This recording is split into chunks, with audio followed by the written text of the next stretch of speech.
Parce qu'avec moi, tu parles à Sarah une fois en mal, gros, je te rentre dedans. Bah ça intéresse les fans, pardon, c'est pas Gianni non plus. Écoutez, Tu me pointais du doigt moi en disant genre moi j'en ai pas, frère. Bonjour à tous, je me trouve en direct de Tokyo devant le stade olympique et c'est aujourd'hui que débutent les...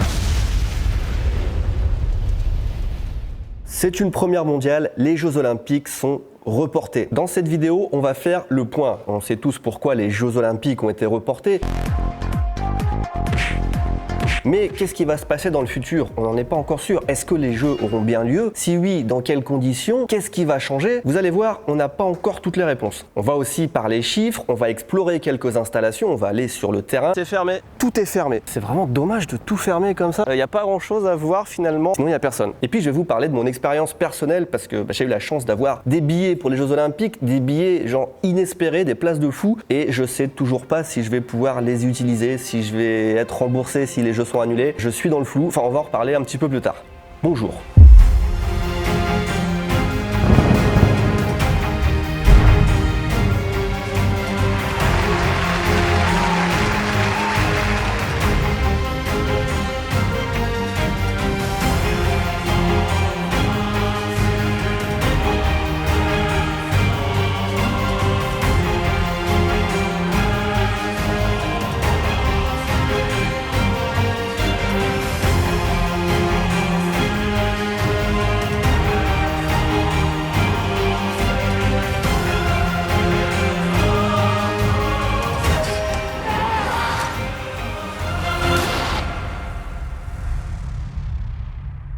Résumé rapide pour la postérité, pour les générations futures qui vont tomber sur cette vidéo, pour tous les jeunes de 2050 qui apprendront l'histoire en regardant YouTube. C'est en 2013 que Tokyo est choisi comme ville hôte pour accueillir les Jeux Olympiques d'été de 2020. C'est la deuxième fois de son histoire après les JO d'été de 1964.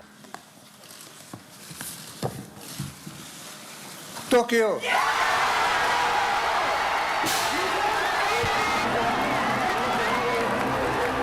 Cette fois, le Japon veut jouer la carte de la modernité, montrer que le pays est en avance technologiquement. Ils veulent aussi jouer la carte culture populaire. On se souvient de Shinzo Abe, le Premier ministre, qui débarque lors de la cérémonie de clôture des Jeux Olympiques de Rio, habillé en Mario. Ça montre un petit peu le ton. Entre parenthèses, j'ai déjà fait une vidéo sur la préparation du pays pour les Jeux Olympiques de 2020. Je vous invite à la voir, elle est vraiment exceptionnelle. En plus de ça, le Japon compte sur l'occasion pour faire exploser le tourisme dans le pays. Il veut mettre en avant la beauté du pays, la nourriture, surtout aussi la culture de l'accueil. Et enfin, c'est très important, le Japon veut saisir cette occasion pour tourner la page 2011 des catastrophes, tsunami, Fukushima, tout ça. Ça marque l'entrée dans une nouvelle phase. Si on était dans un manga, je dirais que c'est la fin de l'arc Fukushima et que les Jeux Olympiques ouvrent un nouvel arc. C'est une transition. Et évidemment, à l'époque, on ne savait pas que cette transition enchaînerait sur l'arc coronavirus. En effet, fin 2019, début 2020, tout change pour les Jeux Olympiques de Tokyo. Les travaux du stade olympique sont achevés le 30 novembre 2019 et le lendemain, le premier cas de Covid-19 est détecté à Wuhan, en Chine. La suite, vous la connaissez, les gens commencent à mourir en Chine et puis partout dans le monde, et puis c'est la merde quoi. Le 20 mars 2020, la flamme olympique arrive sur le sol du Japon. Ça y est, les Jeux Olympiques sont amorcés et 4 jours plus tard, ils sont reportés. Et c'est là qu'on en est, les 32e Olympiades devaient commencer aujourd'hui, ce vendredi 24 juillet 2020, et en fait ils commenceront le 23 juillet 2021. Alors pourquoi le 23 juillet 2021 et pas le 24 juillet? C'est parce que les organisateurs ont fait en sorte que ça commence le 4e vendredi du mois. Ils ont fait en sorte, dans la mesure du possible, de ne pas changer le calendrier d'une année à l'autre. Ils ont essayé de changer le moins de choses possible. Et même le nom des Jeux Olympiques ne change pas. En 2021 auront lieu les Jeux Olympiques et Paralympiques de Tokyo 2020. Ce sera les premiers Jeux Olympiques qui se dérouleront à une année autre que ce qui est indiqué dans le nom des Jeux Olympiques. Ça fait d'ailleurs une semaine tout pile que le calendrier définitif a été dévoilé et effectivement on constate qu'il n'y a quasiment rien qui change. Toutes les installations sportives prévues en 2020 pourront être utilisées en 2021. On aura les mêmes sports, on aura les mêmes épreuves et a priori les mêmes épreuves aux mêmes endroits. Je suis juste à côté du stade et malheureusement il n'est pas ouvert, il est entouré d'une grande barrière comme ça, on peut juste le voir, on est assez proche mais on peut pas rentrer. Je suis un petit peu déçu, je vous l'avoue, parce que je m'attendais quand même à pouvoir, pas forcément rentrer à l'intérieur du stade, mais au moins peut-être, je sais pas, visiter des boutiques de souvenirs à l'intérieur, un restaurant, quelque chose, mettre un pied dans l'enceinte du truc. Mais non, y a rien en fait. Il y a un petit magasin de souvenirs, des choses comme ça, mais c'est à l'extérieur de l'enceinte, c'est un bâtiment à côté. Et puis après, il y a d'autres installations sportives autour qui sont ouvertes, mais pas le stade principal, et c'est bien dommage. L'entrée est juste là. Il est quand même beau, hein, ce stade vu de l'extérieur. Il y a pas mal de bois. On peut se rapprocher quand même un peu. On va voir. Ouais, je me rapproche. Juste en face du stade, ils ont construit cet hôtel aussi qui est tout neuf. Je pense qu'il n'a pas encore accueilli un seul client. Vraiment joli en bois aussi. Et j'ai une petite anecdote au sujet de ce stade. C'est pas le stade original, c'est pas celui qui avait été prévu. Le premier était beaucoup trop cher, c'était plus de 2 milliards d'euros, enfin c'était un truc de fou. Et quand ils ont refait les plans dans la précipitation, eh bien ils ont oublié tout simplement de prévoir un emplacement pour la flamme olympique. Ce qui est un petit peu embêtant, vous l'avouerez, quand on parle d'un stade olympique, c'est un petit peu déjà un signe du destin. Tu vois, c'est un stade, mais peut-être pas pour les Jeux olympiques, quoi. On voit un peu l'intérieur du stade, ils ont laissé un espace ouvert. On peut pas s'approcher, mais on peut voir à l'intérieur, waouh, un petit peu de pelouse.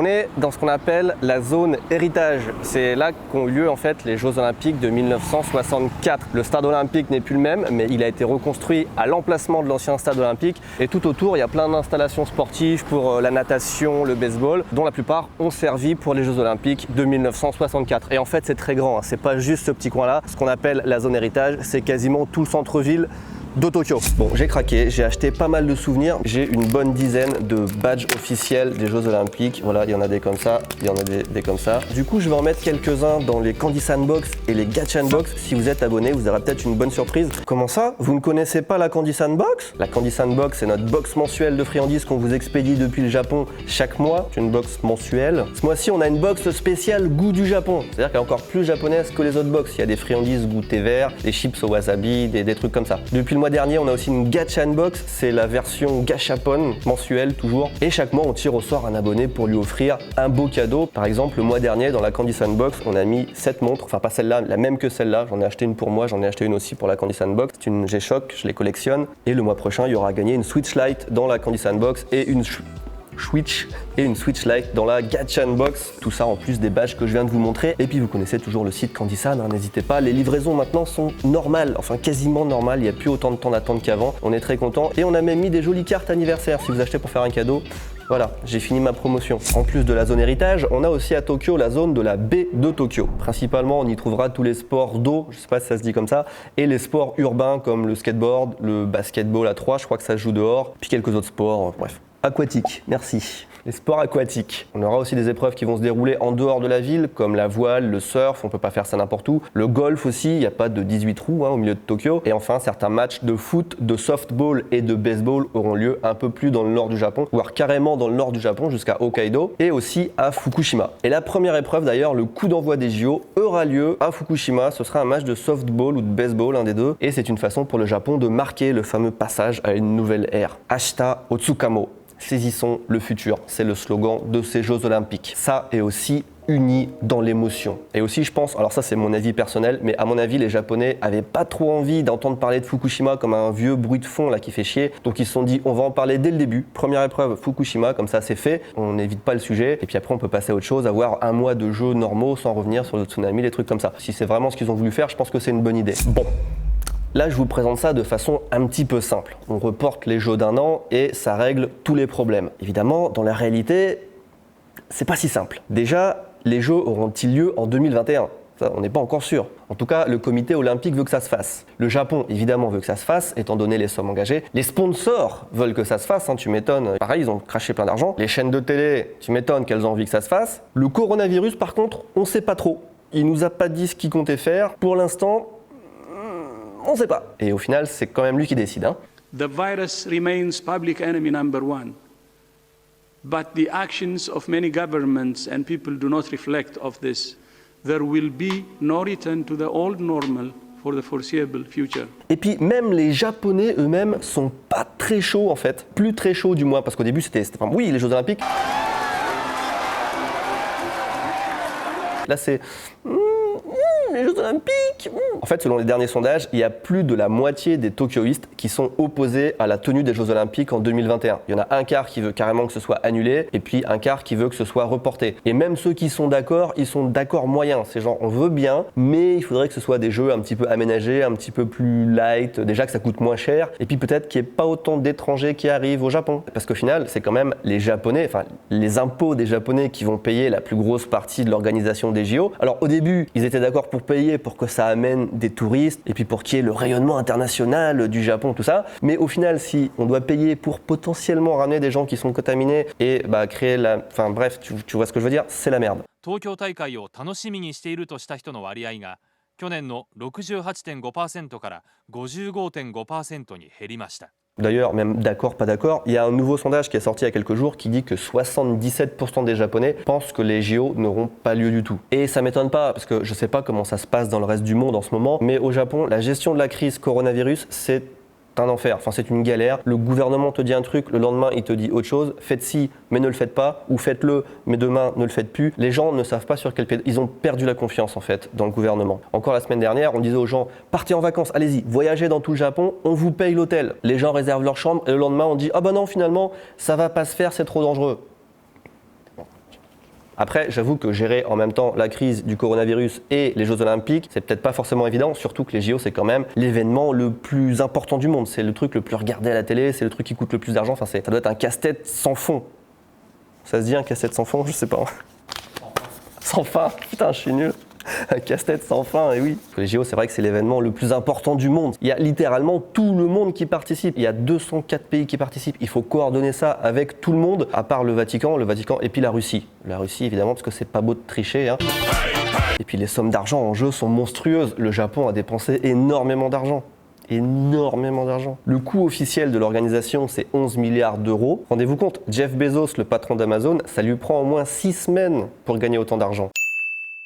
Et 11 milliards, c'est le coût officiel. Ça veut dire, en termes techniques, que ça a coûté 2 fois plus cher. Les observateurs extérieurs, c'est ce qu'ils disent, c'est au moins le double. Et c'est pas illogique parce qu'en fait, il n'y a pas tout qui est compté dans ce budget. Parce que quand tu construis un nouveau stade, effectivement, ça rentre dans le budget. Mais la route que tu construis pour y amener, la station de train, tout ça, est-ce que ça rentre dans le budget? Pas forcément. Les satellites que tu envoies dans l'espace, parce que oui, ils ont envoyé des nouveaux satellites pour mieux gérer la météo pendant les JO. Est-ce que ça compte dans le budget? Je pense pas, tu vois. Donc il y a plein de trucs comme ça qui coûtent très très cher. Et c'est très cher. Et dans le budget, évidemment, on compte pas le coût des reports des Jeux Olympiques. À l'heure actuelle, c'est impossible de savoir combien ça va coûter. Mais on parle de 2 à 6 milliards d'euros supplémentaires. À ça, on ajoute encore 2 milliards d'euros de pertes estimées pour le secteur du tourisme, parce qu'on sait qu'il n'y a pas autant de gens qui vont se déplacer, qui vont venir au Japon après l'événement, plus la perte d'argent parce qu'ils ne vendront pas autant de goodies. Enfin bref, c'est énorme l'argent que ça coûte. Et pour compenser ça, le comité olympique a dit qu'il débloquait un budget de 650 millions d'euros. Ça pèse pas lourd, hein. Prenez par exemple le village olympique. C'est un nouveau complexe, genre un nouveau quartier qui compte 21 tours de genre 14 étages, je crois, et qui est fait pour accueillir 18 000 personnes. Ce sera les délégations, les sportifs, les journalistes, enfin bref, tous ceux qui vont se déplacer spécialement pour les Jeux Olympiques. En plus de ça, il y a aussi des restaurants, un centre commercial, un bureau de poste, enfin bref, on a aménagé un village, quoi. L'emplacement coûte une fortune, c'est vraiment un truc très bien placé dans Tokyo, et après les Jeux Olympiques, tout doit être converti en appartements. Ça fera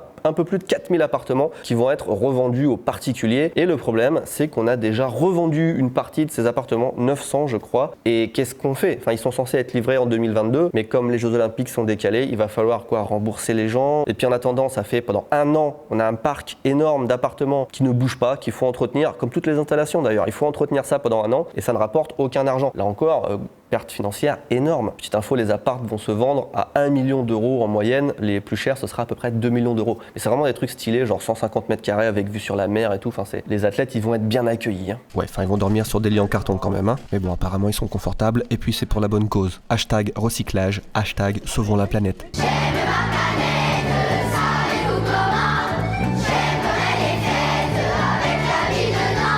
Je me trouve actuellement dans le village olympique et c'est une fois qu'on est au centre du village qu'on voit à quel point c'est immense. C'est plus que quelques immeubles en fait, ça part de derrière moi là-bas et tout autour de moi, Il y en a plusieurs dizaines, j'ai l'impression, c'est des grands immeubles, ils sont tout neufs. Celui-là, ils ont fait un immeuble style avec du bambou pour donner peut-être un côté japonais. Il n'y a pas d'immeuble en bambou au Japon, c'est juste pour le show. C'est vraiment énorme, ils ont fait des routes, c'est vraiment comme de construire presque une ville, un village, et tout est fermé. Encore une fois, rien n'est accessible. Regardez, derrière moi, je vous montre, on ne peut aller nulle part, on ne peut même pas emprunter les 2 trottoirs. C'est pour vous dire à quel point c'est fermé, il y a juste une façon de circuler entre les immeubles parce qu'il faut laisser une voie d'accès pour aller au port qui est à côté. Encore une fois, je suis un petit peu déçu de ne pas pouvoir aller à l'intérieur. Mais bon, là, c'est pas comme le stade olympique, hein. Je m'attendais un peu à ce que ce soit fermé, c'est plus un quartier résidentiel. Mais à l'intérieur, quand même, je pensais qu'il y aurait des trucs à voir parce que je sais qu'ils ont construit des magasins, ils ont construit une poste, les restaurants.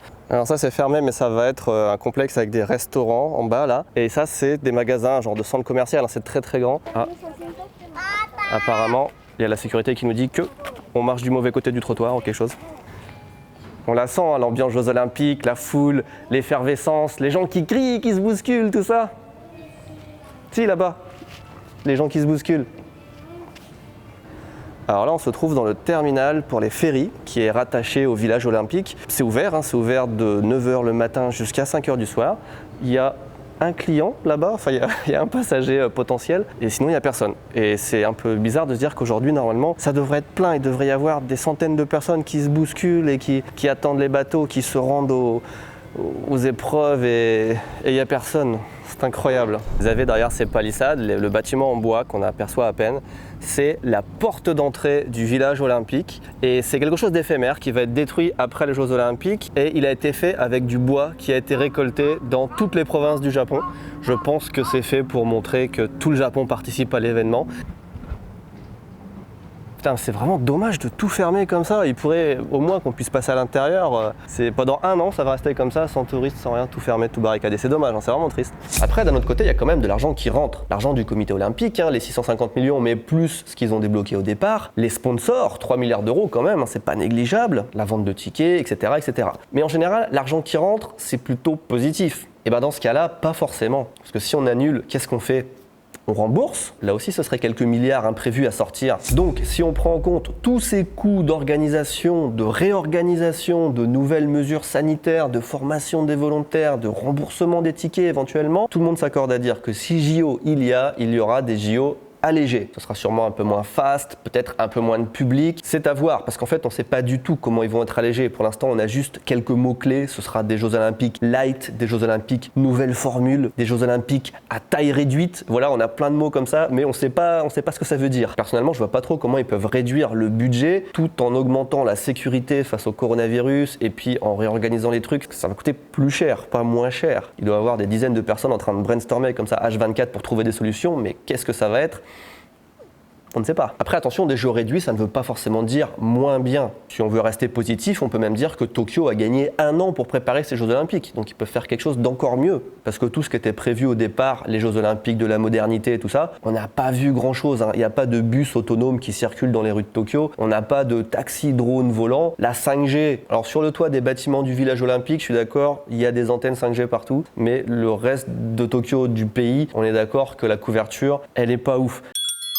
Et bien là, ça leur laisse 1 an pour améliorer tout ça. Et puis, ça va quand même rester les JO les plus grands de l'histoire, avec le plus grand nombre d'épreuves. 339 épreuves contre 306 au dernier JO d'été. C'est une augmentation de 10%. Enfin, c'est énorme. Enfin, ça, c'est si les Jeux Olympiques ont bien lieu en 2021, parce que comme je vous l'ai dit, on n'en est pas encore sûr. Au début, le comité olympique et Tokyo disaient c'est 2021 ou rien. Et puis maintenant, on commence à entendre des voix qui disent on va peut-être repousser un petit peu plus. Pourquoi pas 2022 finalement? Et là, nouveau problème. Si on repousse en 2022, bon déjà, ça sera encore plus d'argent de dépenser, vous avez compris le truc, mais aussi qu'est-ce qu'on fait avec les Jeux Olympiques de Pékin en 2022?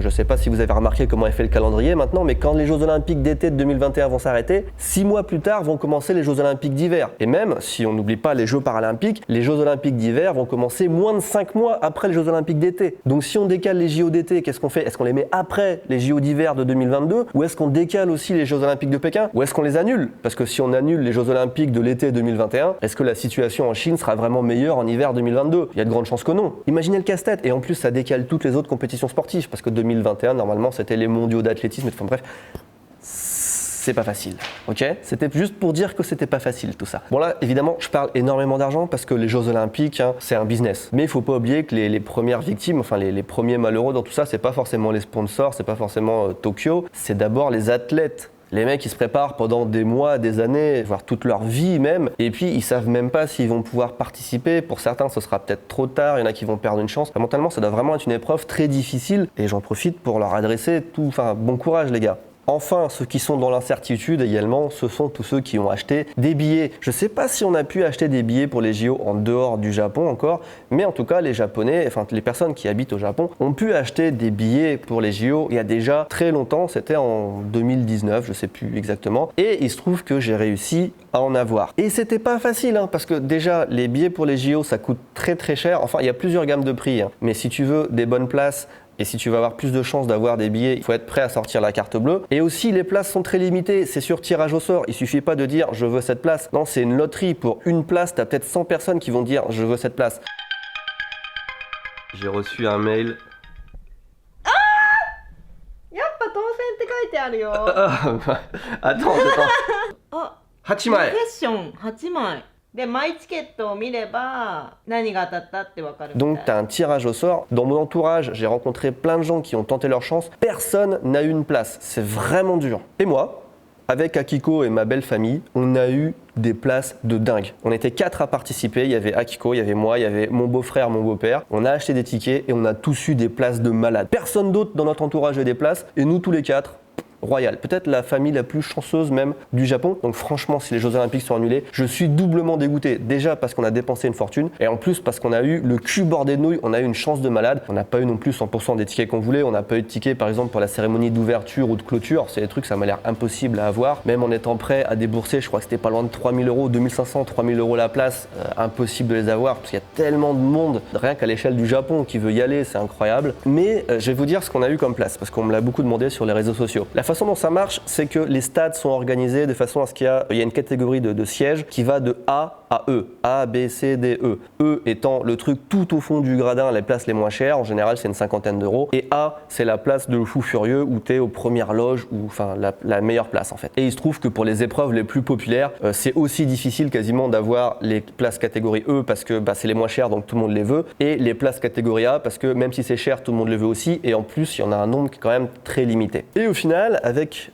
ma chance légendaire, j'ai réussi à avoir 4 places pour la meilleure journée de finale du judo. Je crois que ça s'appelle le Super Saturday, un truc comme ça. C'est les finales poids lourds, c'est la meilleure journée du judo. Et le judo au Japon en plus, c'est vraiment incroyable. Donc 4 places de catégorie A pour le judo. Et alors là aussi incroyable, on a eu 12 places pour l'athlétisme, 4 places catégorie A et 8 places catégorie B. C'est des trucs inespérés, 8 places. On peut y aller tout en famille, c'est vraiment exceptionnel quoi.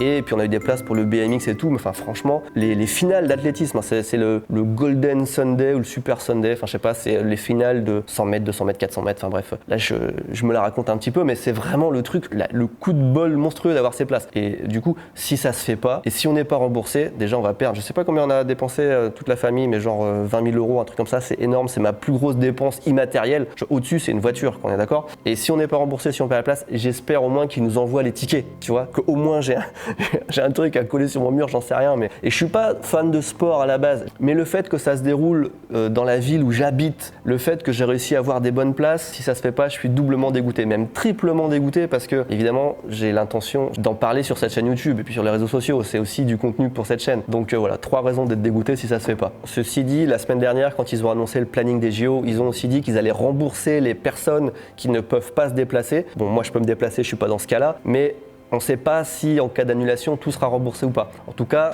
quand on a acheté les tickets, c'était marqué évidemment en tout petit en bas que si c'est pas leur faute, ils ne remboursent pas les billets. Donc je me fais pas trop d'illusions. Je suis dans l'attente. Je vous l'ai dit, on ne sait pas encore, on n'a pas 100% des informations. La volonté est là. Voilà, a priori, ils veulent faire les JO en 2021 et ce sera quasiment les mêmes que ceux qui sont prévus, juste en décalé. Je vous tiendrai au courant des évolutions, si évolution il y a. En attendant, je vous fais des bisous et je vous dis à très bientôt. N'oubliez pas qu'Andy Sandbox, goût spécial Japon, c'est maintenant qu'il faut s'abonner.